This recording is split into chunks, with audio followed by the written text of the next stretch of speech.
necə dəyərləndirirsiniz? Bax, o türklərə göndərilmiş İSA nə anlama gəlir?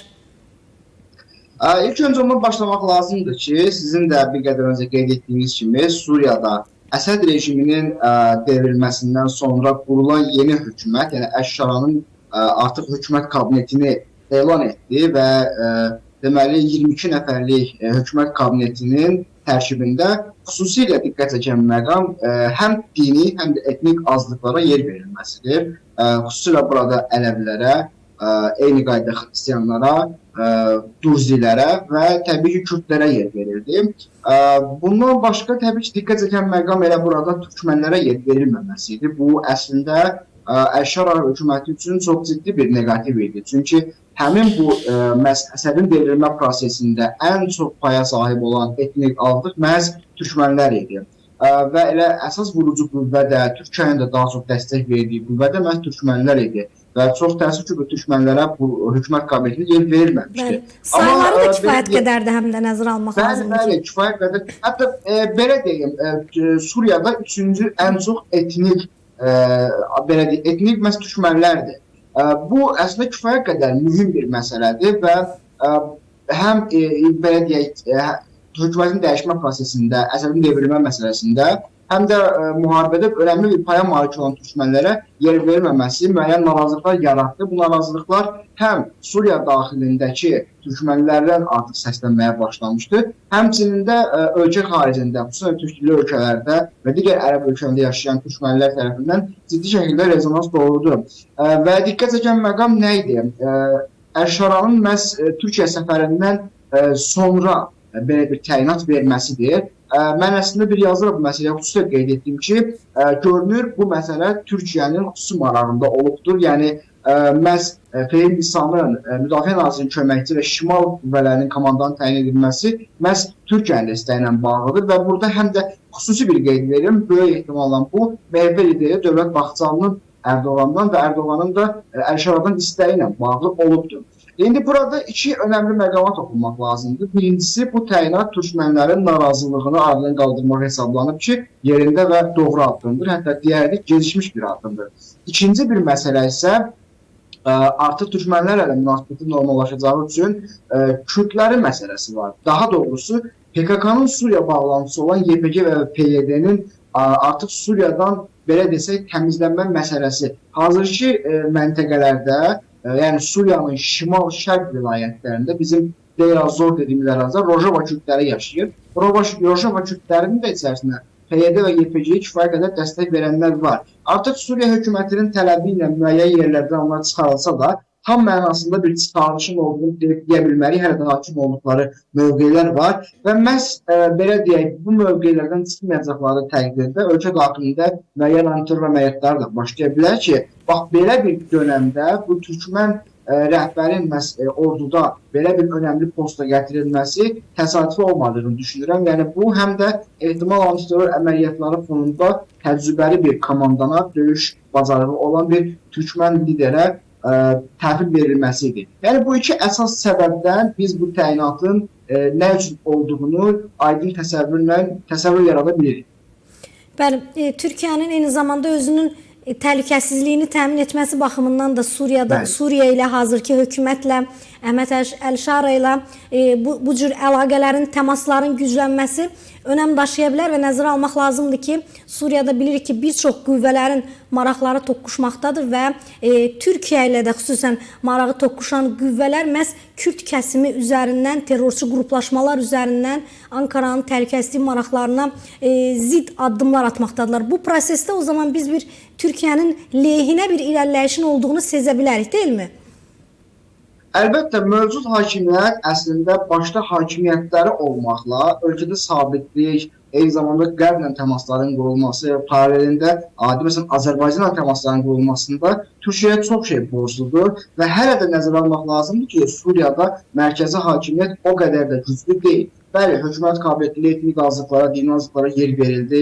Artıq Əsədin qalıntıları təmizlənibdir. Hətta sonuncu dəfə deməli ölkənin şimal-qərb əyalətlərində bir Ələvi muxtariyyət məsələsi gündəmə gəlmişdi, amma bunun da qarşısı alındı, icazə vermədilər. Cənubda Duzilərin fəaliyyətləri var idi. Yəni, hələ də Əl-Şara və hökuməti üçün kifayət qədər həssas bir dönəmdir və belə bir dönəmdə Türkiyə kimi bir gücün arxalarında olması, Suriyadakı mərkəzi hakimiyyətin qurulmasında, problemlərin aradan qaldırılmasında çox önəmli və həyati bir faktor daşıyır və təbii olaraq da bu məsələlərdə Türkiyənin dəstəyini almaq istəyirlərsə, bu dəstəyin davamlılığı baxımından Türkiyənin müəyyən hər iki ölkənin maraqları çərçivəsində və regional təhlükəsizlik baxımından tələbləri yerinə yetirilə bilər və burada başa düşüləndir. Yenə deyirəm, mərkəzi hakimiyyət qurulandan sonra təbii ki, Türkiyədə Suriyanın öz daxili işlərinə və xarici siyasətinə hörmət edəcək ki, bir də vücud belədir. Amma hələlik bu həssas dövrdə bu tipli bir təhlükəsizlik əməkdaşlığı lazımdır və zəruridir. Yenə deyirəm, hazırda Türkiyə ilə İsrailin maraqları Suriyada kəsişməkdədir. Biz ötən həftə ərzində çox mühüm bir görüşün və nailiyyətin şahid olduq. Açıqlanan məlumatda Azərbaycanın vasitəsilə Türkiyə və İsrail nümayəndələrinin görüşü keçirildi və bu görüşdə Suriyaya dair bir razılıq əldə edildi və tərəflər bu razılığa görə artıq Suriyada toqquşma riskindən uzaqlaşırlar. Amma bütün hallarda İsrail üçün Suriyada Türkiyə təsirinin artması təbii ki, müəyyən suallar və narahatlıqlar yaradır. Buna görə də Suriyada mərkəzi hakimiyyətin qurulması İsrail maraqlarına uyğun deyil, amma Türkiyə isə bunun tam əksini istəyir. Buna görə də böyük ehtimalla İsrail gələcək perspektivdə Durzilərlə, Kürdlərlə və Ərəblərlə bağlı müəyyən tələblər və yaxud da o etnik azlıqların, dini azlıqların üzərində müəyyən tələblər irəli sürə bilərlər. Amma təbii ki, Türkiyənin dəstəyi olduğu təqdirdə Əl-Şara hökumətinin ən azından mərkəzi hakimiyyət qurma ehtimalları daha yüksəkdir və Suriyada sabitliyin qurulma ehtimallarına daha pozitiv baxmaq olar. Türkiyənin rolundan biz danışdıq. Turan bəy məlum məsələdir ki, bu vasitəçilik imkanları baxımından əsas dəyərləndirdiyimiz cinahlardan biri də həm də Rusiya-Ukrayna müharibəsidir. Yəni tərəflər arasında artıq bu müharibənin belə desək sülhlə yekunlaşması baxımından, ən azından masa arxasında müəyyən danışıqların aparılması baxımından İstanbulun, Ankaranın daha doğrusu rolu, İstanbul razılaşması fonunda belə bir məsələ hal-hazırda gündəmdədir, müdaxilə imkanları gündəmdədir və təsadüfi deyil ki, belə bir ərəfədə Trump-Erdoğan görüşü də müzakirə olunur. Yəni yaxın perspektivdə belə bir görüş təşkil oluna bilər. Necə dəyərləndirirsiniz? Ümumiyyətlə vasitəçilik imkanları ilə bağlı bir görüşlər trafiki yaşanarkən digər tərəfdən də Rusiya daha öldürücü hücumlarla Ukraynaya, mülki insanlara hücumlar etməkdədir. Prosesin taleyi necə qiymətləndirilə bilər? Türkiyə əslində proseslərdə tam bir rəsmi də olmasa, ən azından görünən tərzdə siyasi bir analiz apardı. Vasitəçi olduğunu görmək aydındır. Elə görüşlərin Türkiyədə keçirilməsi, hətta Antalya forumunda belə müəyyən bu məsələlərə toxunuldu, görüşlər keçirildi, təmaslar quruldu. Yəni bunlar Türkiyənin prosesdə olduğunu göstərir. Türkiyə həqiqətən də Rusiya-Ukrayna müharibəsinin başladığı gündən, hətta başlamadan öncəki gərginliklərdən bu günə qədər prosesin içərisindədir, maksimum dərəcədə tərəfsiz bir ölkə olaraq öz vasitəsini təqdim edibdir. Hətta xatırlayırsınızsa ciddi bir Qara dənizə təhlükəsizlik məsələsi və buğda böhranı yaşanmışdı və bunun da həll edilməsində təhlükəsizlik koridorunun dəhlizinin yaradılmasında Türkiyənin kifayət qədər böyük bir rolu olmuşdu.